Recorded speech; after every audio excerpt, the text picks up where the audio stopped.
গাইবান্ধা হ্যাঁ ভোট কার্যক্রম উদ্বোধন ও ভোটার সচেতনতা বৃদ্ধির লক্ষ্যে আয়োজিত মতবিনিময় সভায় হট্টগোলের ঘটনা ঘটেছে।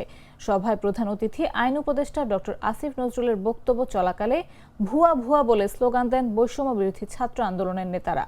সোমবার বিকেলে গাইবান্ধা ইনডোর স্টেডিয়ামে জেলা প্রশাসনের আয়োজনে এ মতবিনিময় সভা অনুষ্ঠিত হয়। সভায় প্রধান অতিথির বক্তব্য দিচ্ছিলেন আইন ও বিচার বিভাগীয় মন্ত্রণালয়ের উপদেষ্টা ডক্টর আসিফ নজরুল। বক্তব্যের এক পর্যায়ে তিনি শহীদ হাদির হত্যাকারীর বিচার বিরুদ্ধে বলেন, হাদি হত্যার বিচারের দাবিতে যে কণ্ঠ উচ্চারিত হয়েছে তা জাগ্রত রাখতে হবে। ত্রুটিপূর্ণ চার্জশিটের বিষয়ে আদালত তার কাজ করেছেন।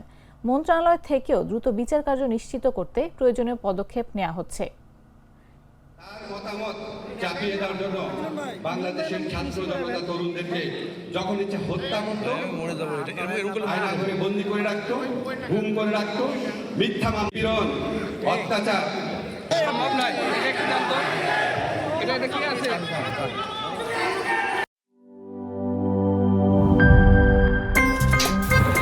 আমার একটা স্মার্ট সিদ্ধান্তে 25% গ্যাসের খরচ কমেছে। ভাবছেন কিভাবে?